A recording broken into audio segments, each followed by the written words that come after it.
Hi, this is Joe from PrepAgent, and today we're going to go over vocabulary. I always tell people vocabulary is the most important thing to learn for the exam, as this is basically a glorified vocabulary quiz. When you learn vocabulary, you have the foundation to answer all the questions correctly. If you try answering all the questions without understanding the vocabulary, then it's really just an exercise in frustration. So with that being said, let's go over some vocabulary.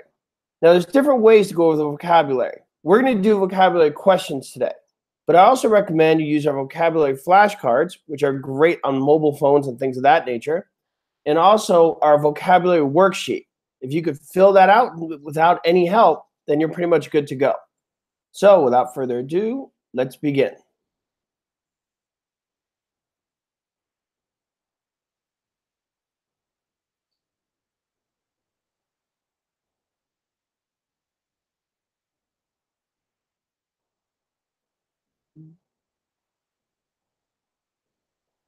Okay.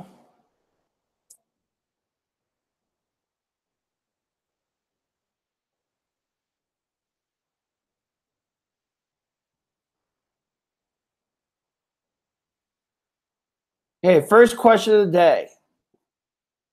Payment of a debt in equal periodic installments of principal and interest is refinance, liquidation, usury, or amortization. What do you guys think?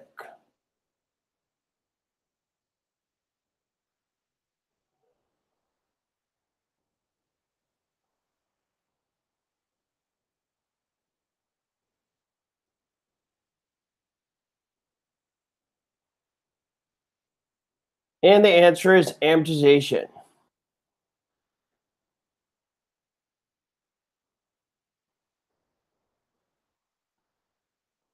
Okay, moving right along.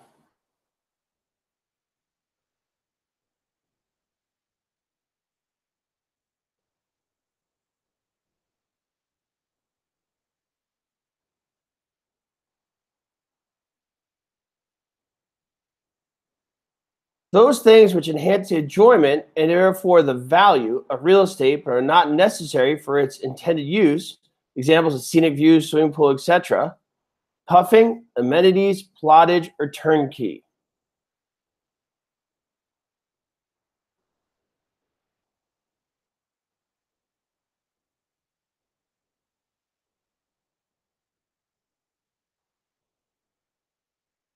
Okay, and the answer here would be amenities. They're things added to your property to increase the value. Excuse me.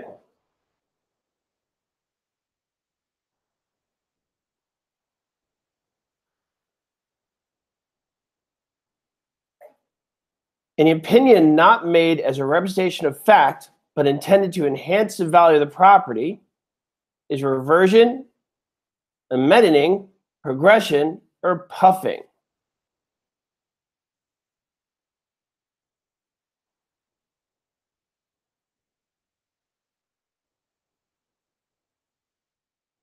Okay, and the answer here, puffing. The way I like to describe puffing is that it's not lying, but it's close. It's really just a gross exaggeration.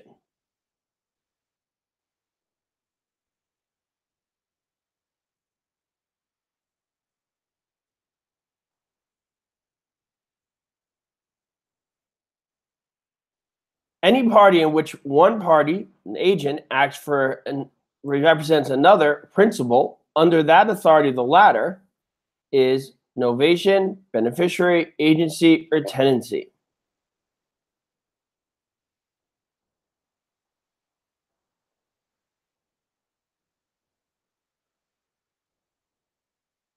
Okay. Agency. All right, but quick question here.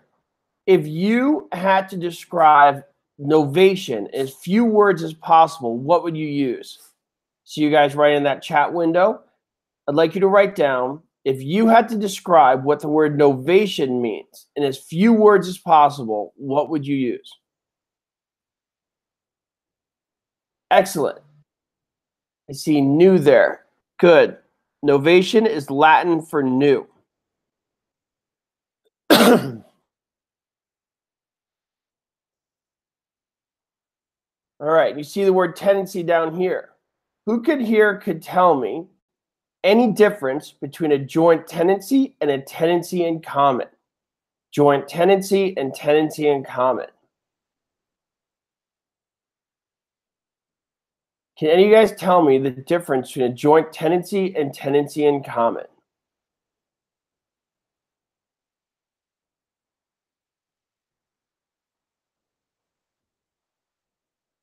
Good job, Diane. The big thing is right of survivorship. Joint tendency has the right of survivorship. Tendency in common does not. The other thing, joint tendency has the 4 unities: time, title, interest, possession, and tendency in common just says unity of possession. All right, moving on. The term concerning shore of lakes and ocean is avulsion, littoral, riparian, or accretion.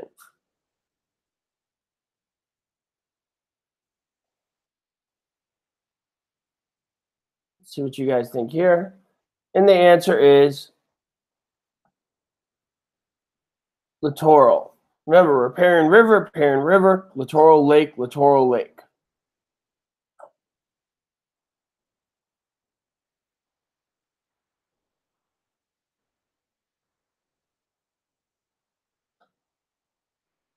A contract formed by an exchange of promises is unilateral, executory, bilateral, or executed. A contract formed by an exchange of promises is unilateral, executory, bilateral, executed. What do you guys think? Okay, I see bilateral, promise for a promise. Well, let's step up, make this a little more difficult. Can you name a type of bilateral contract? Let's see if you guys could write down for the group here in the chat window any type of bilateral contract.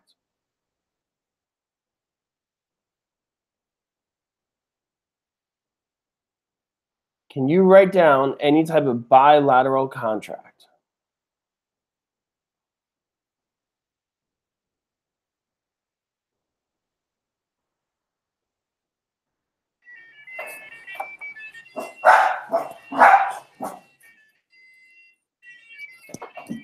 Okay, so one example would be exclusive right to sell listing. Good. An example of a unilateral contract would be an open listing. There's only one promise in an open listing. An exclusive right to sell, there's 2 promises.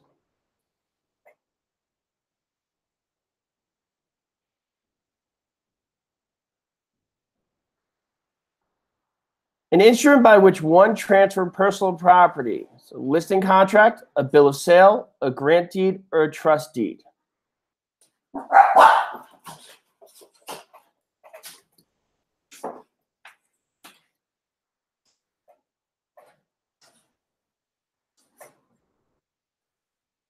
Good, that'd be a bill of sale.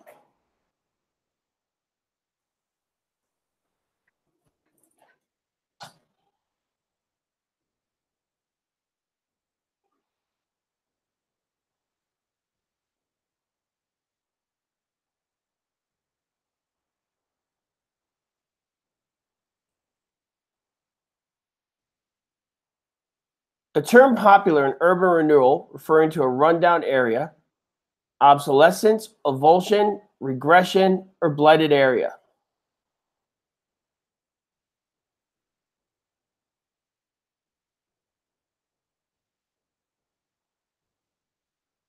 A term popular in urban renewal referring to a rundown area, obsolescence, avulsion, regression, or blighted area. So obsolescence is a form of depreciation for you guys who answered obsolescence. The answer here would be blighted area. But since some of you answered obsolescence, let's talk about that for a second. There's 2 types of obsolescence you need to know for your exam. Do you guys know what they are? So these are forms of depreciation. And there's two types of obsolescence. What do you guys think?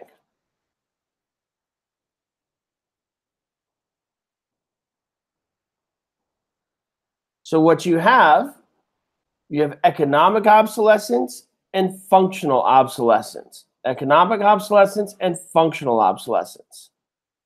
Do you guys know the difference between economic obsolescence and functional obsolescence?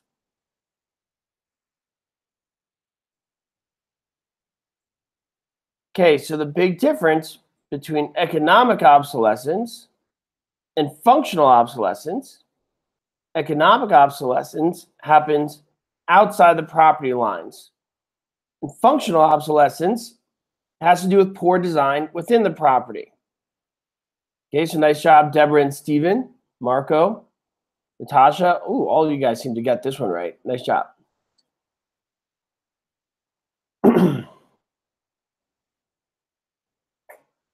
Forcing one to do that which he would not do voluntarily. Duress, usury, surrender, or threat. Forcing one to do that which he would not do voluntarily would be duress, usury, surrender, or threat.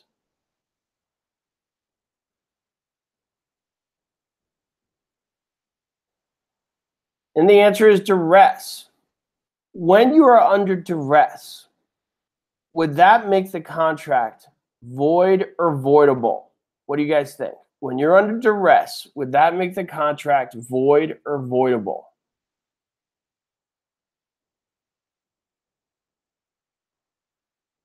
Excellent. So that would make the contract voidable because you still have the option to do that, whatever that may be.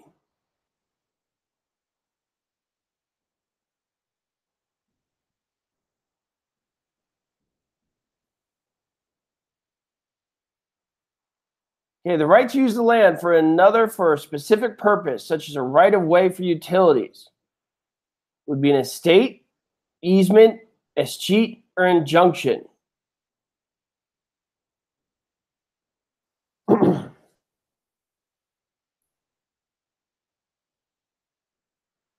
And the answer would be easement. What type of an easement does a utility company typically have?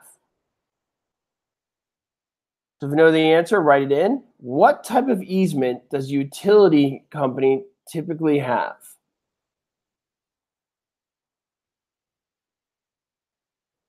And the answer is easement in gross.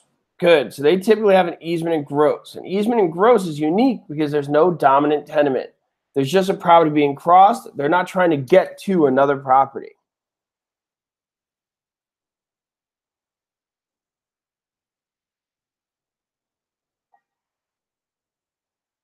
And loss in value to property caused by a negative influence near the property, concerned with the location rather than the physical characteristics of the property, physical obsolescence, economic obsolescence, local obsolescence, or functional obsolescence.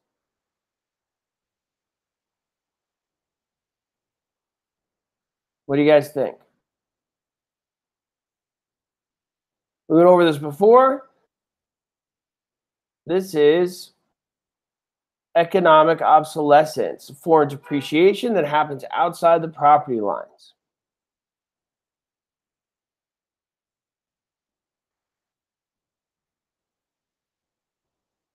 Okay, this is the first question we did today, but actually, excuse me, no, it's not. We have not done this question yet.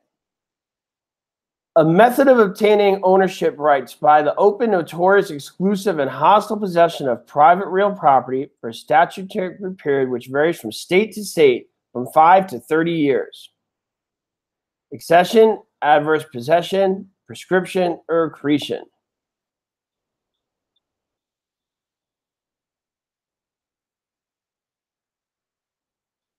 Good. The answer here,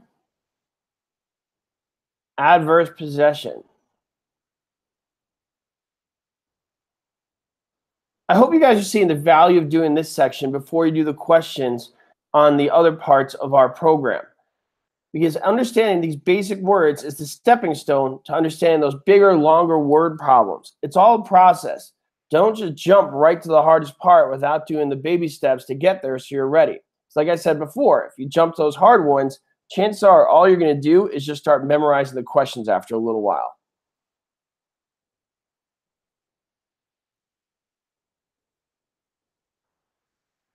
Payment of a debt in equal periodic installments of principal and interest. Usury, amortization, liquidation, or refinance. What do you guys think?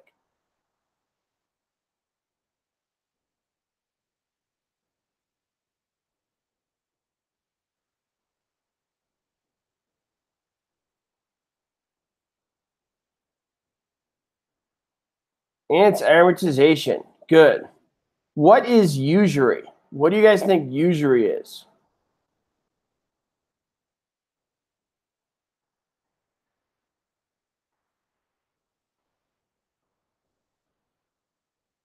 Some of you guys are writing amor there. I believe that's love in Spanish.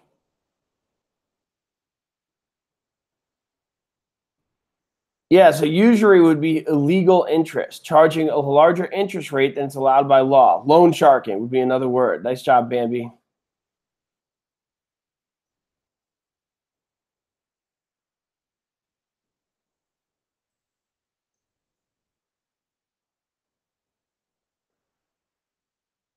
An agreement between an owner of real property and a broker, whereby the agent agrees to secure a buyer or tenant for a specific property at a certain price and terms in return for a fee or commission.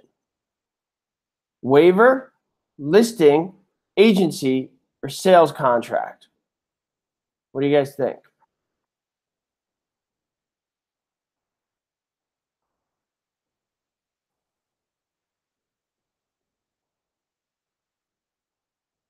And the answer is listing. I said it so many times. You got to remember, a listing, you are not being hired to sell the house. You're being hired to find a buyer. Why are you not being hired to sell the house? Because it's not your house. Only the owner can sell the house. Your job is to bring the buyer, and then they make the decision if they want to sell to that person.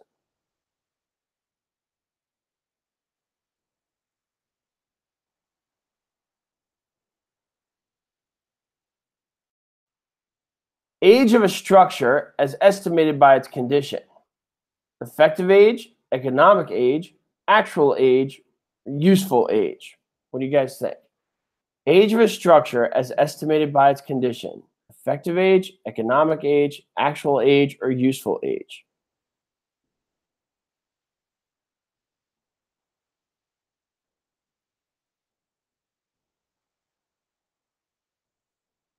Looks like a lot of you guys picked effective age, so I'm going to click on that one. And that's correct. It's effective age.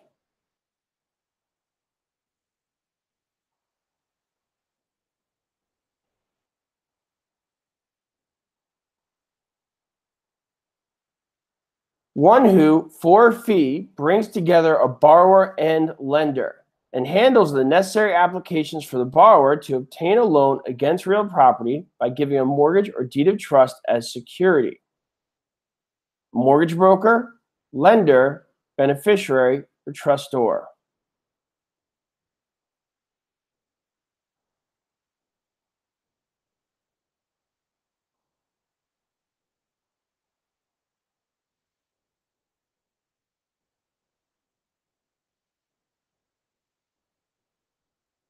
Okay, mortgage broker.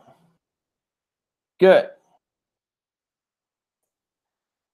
When you have a trustor or mortgagor, depending on your state and what you use, who are they? Who is the trustor or mortgagor?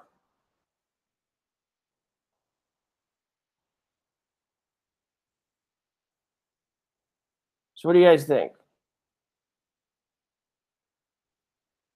So who's the trustor or mortgagor?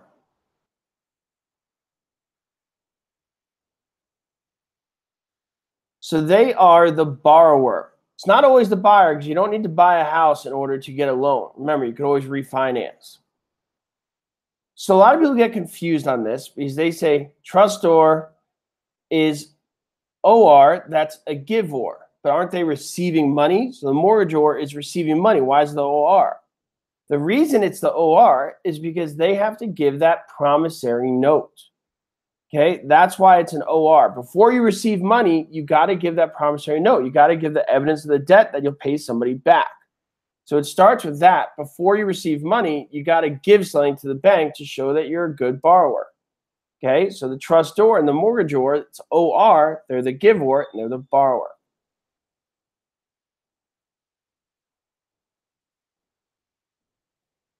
The estimating of value of property for tax purposes. Novation, assessment, appraisal, or hypothecation. What do you guys think? The estimating of value of property for tax purposes. Novation, assessment, appraisal, or hypothecation.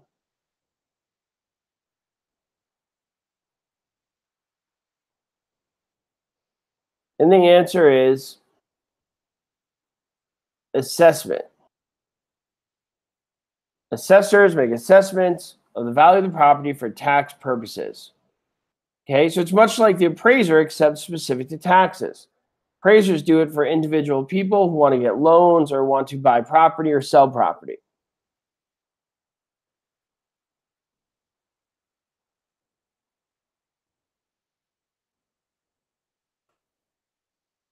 The market value of real property less the amount of existing liens. Interest, homestead, equity, or insurance.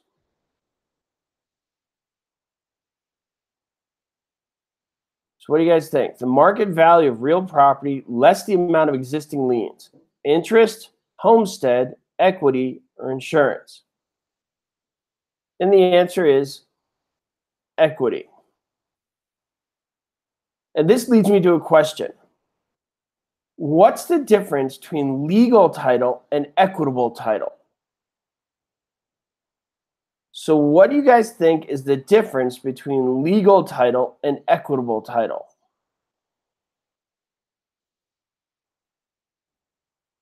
What do you guys think?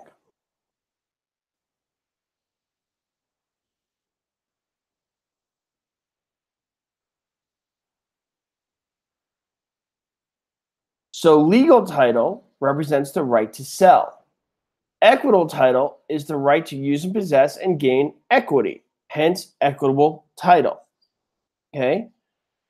So when you get a loan, the banks usually get legal title in some form or another. Either they have or the trustee has it on their behalf, and that's the right to sell if you don't pay the loan back. Okay? Equitable title is the right to use and possess. The reason it's equitable title because you gain that equity in the property, which, as it says in this question, is the value of the property minus all liens against it. Essentially, when you sell the property, the money you could take and go buy a cookie with.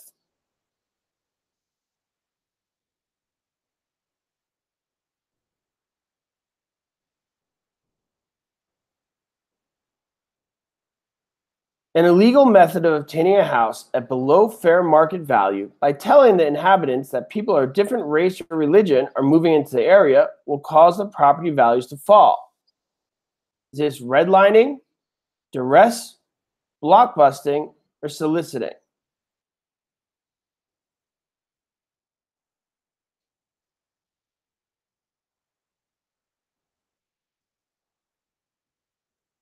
Okay, so this one would be blockbusting. Okay, blockbusting is a violation of fair housing. Now, my question for you guys is, what year did fair housing come into play? So what year was fair housing enacted? What was the year?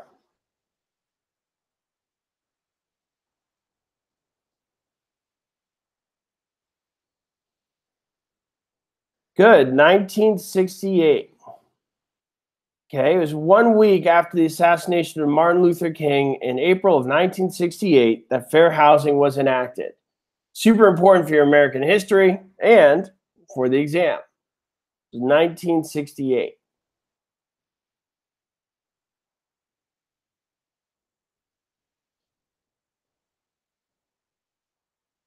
Regulations that control the use of land regulations that control the use of the land within a jurisdiction, eminent domain, zoning, building codes, or escheat?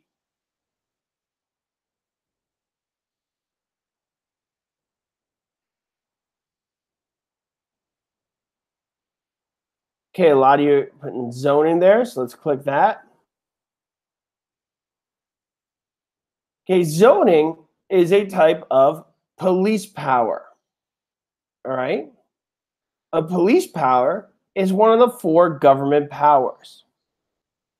Can you guys tell me the other three government powers? So zoning is a type of police power. Can you guys tell me the other three types of government powers? Police power is one of them. And Kim, to answer your question, building codes are things that are there to keep everybody safe, such as having handrails on the property. Okay, so you got to remember the term Pete. Remember Pete. And Pete stands for police power, eminent domain, taxation, and escheat. Police power, eminent domain, taxation, and escheat.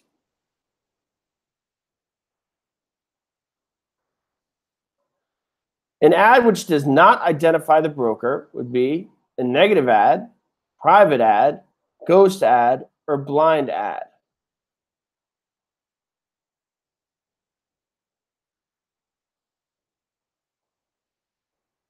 And the answer there is blind ad.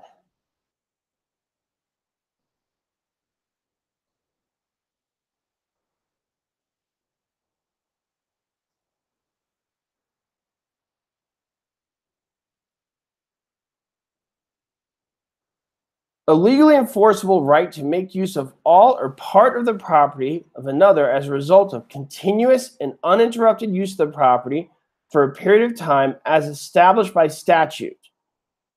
Easement of pertinent, easement of necessity, easement by prescription, or easement in gross.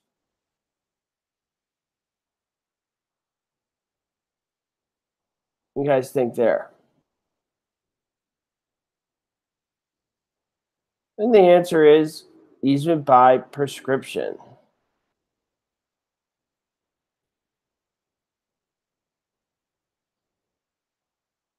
Good.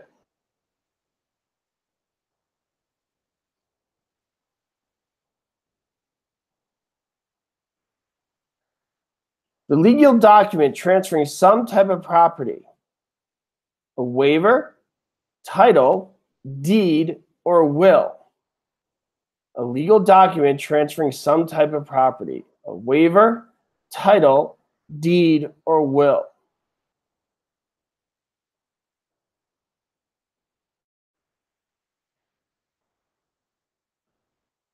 And the answer is deed. Remember, a deed is evidence of a transfer. Title is ownership. Can you guys tell me what's unique about a quitclaim deed? So in the chat window, can you guys tell me what is unique about a quitclaim deed? What do you guys think?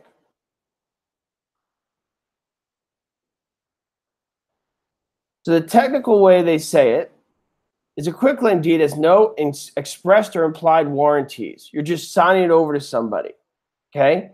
There's no money exchange typically. Usually do it between like a father to a son or a family member or a really good friend. Because the problems that go with that property, you're also transferring over without investigation.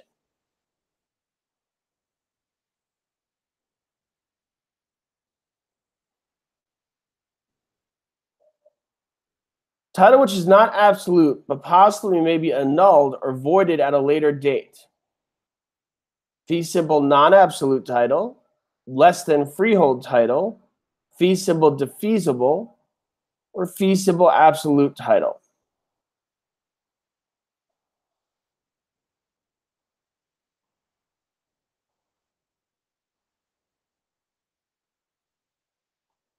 Okay, and the answer here, fee simple defeasible. Okay, That just means upon the happening of a certain action, you could lose the property.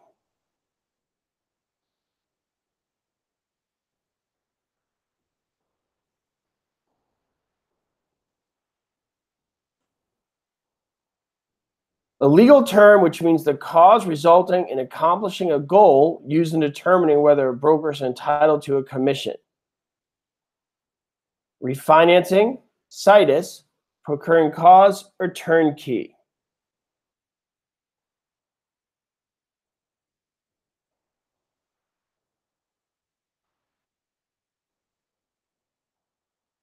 Okay, and the answer here, procuring cause. You guys gotta know that one. That comes up a lot when you talk about listings.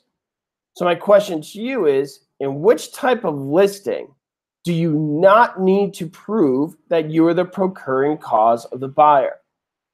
In which type of listing do you not need to prove that you're the procuring cause of the buyer? What do you guys think?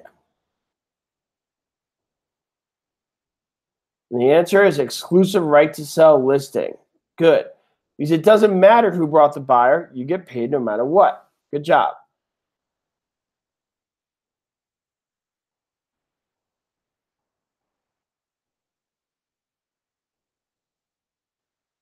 Commonly, the dependence upon a stated event which must occur before a contract is binding. Contingency, laches, status, or waiver.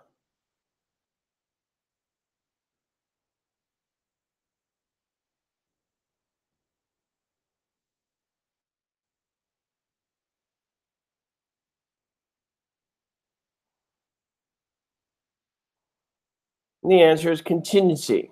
For those of you who do not know what a contingency, just think of it like this. I will buy your house contingent upon me being able to get a loan. I will buy your house contingent upon the appraisal being appropriate. I will buy the house contingent upon after I do the inspection, everything's fine. Those are contingencies.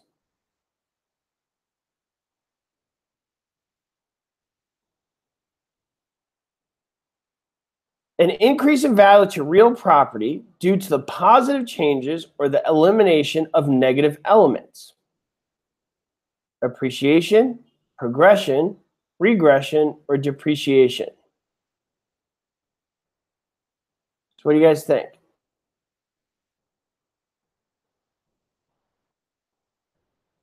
And the answer is appreciation. Good.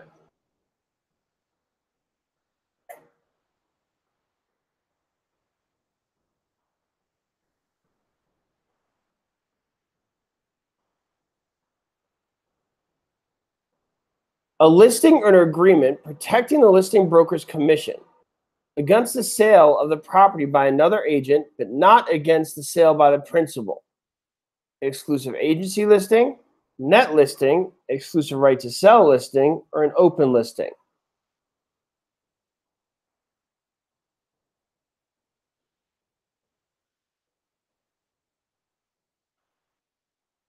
Okay, and the answer here would be exclusive agency listing. That's why you do not need to prove that you're the procuring cause of the buyer, because it doesn't matter who brought it. Excuse me. Whoops, I gave the wrong definition. I said that for exclusive right to sell, you do not need to prove that you're procuring cause of the buyer. Exclusive agency, you absolutely need to prove that you're the procuring cause of the buyer, because the owner could prove that, then you don't get anything. Sorry, guys, my bad. Whoops.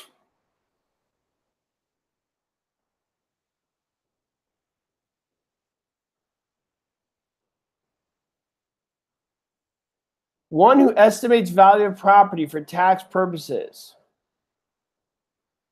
An assessor, escrow officer, appraiser, or an accountant.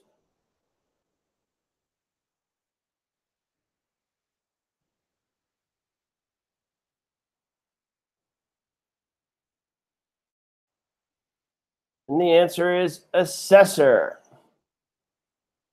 Thanks for the support, Kim.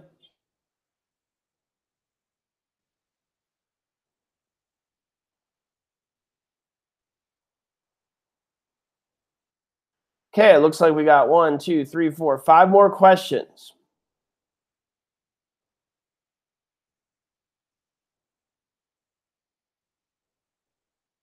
An appraisal term stating that general uniformity of structures in an area produces highest value. Principle of stagnation, principle of contribution, principle of highest and best use, or principle of conformity. What do you guys think?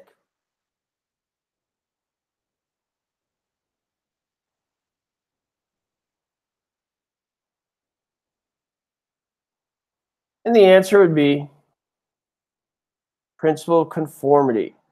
When I explain this concept, I often use Miami. If you ever get to Miami, you see bright colors. Like you could see a pink house and it would be fine. It would fit in with the value of all the rest of the properties because it conforms. So it helps increase the value of the area.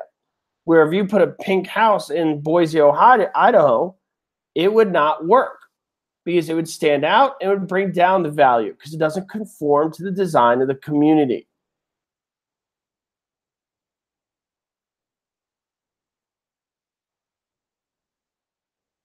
The contract under which there is still to be performance, executory contract, oral contract, executed contract, or void contract. What do you guys think?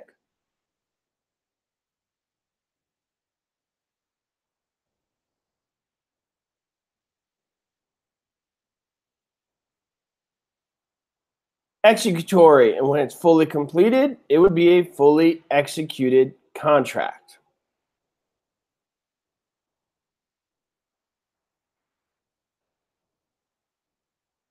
Can you guys tell me what are the 4 essentials of a valid contract? What do you guys think?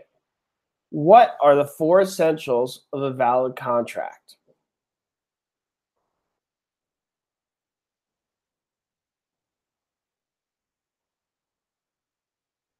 What are the 4 essentials of a valid contract?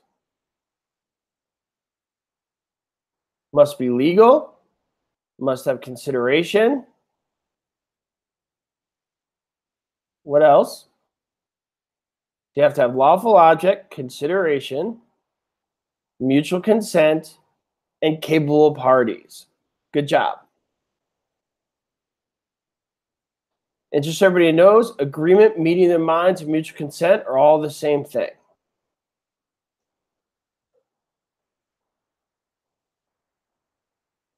Okay, a written contract between a property owner and a real estate broker, whereby the owner promises to pay a fee or commission to the broker of certain real property if the property is sold during a stated period, regardless of whether the broker is or is not the cause of the sale. Open listing, net listing, exclusive agency listing, exclusive right to sell listing.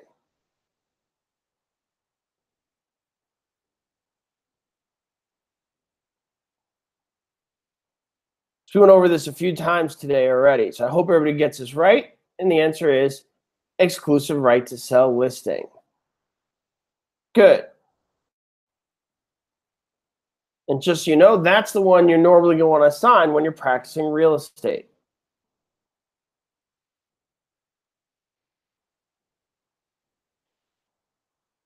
A governmental right to acquire property for public use by condemnation and the payment of just compensation, reliction, eminent domain, accretion, or escheat.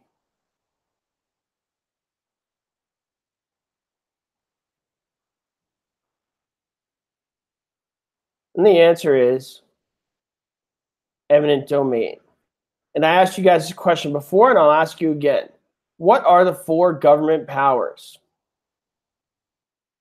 What are the 4 government powers? So we did go over this before, so I hope everybody gets it right. Yeah, so Pete, so you got police power, eminent domain, taxation, and escheat. Good.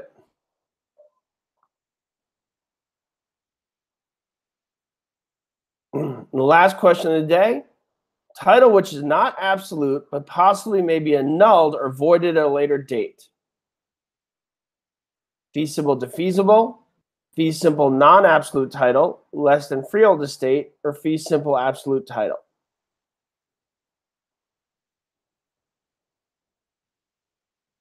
And we went over this in another question before. They asked a similar concept in a different way. And the answer is fee simple defeasible.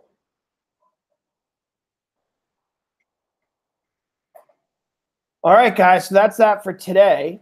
I hope everybody enjoyed it, and check back so we can have more webinars. I'm going to be doing this quite a bit, so I hope you guys participate. And for now, this is Joe from PrepAgent, and I will talk to you guys soon. And thank you, everybody who participated today. It means a lot. I love the interaction. So thanks, Stephen, Bambi, Oscar, all the rest of you guys, Allison, Kim, everybody who participated. I really appreciate it. It really adds to the whole environment of this, because I always like to say, we all learn more when we learn together. Thank you.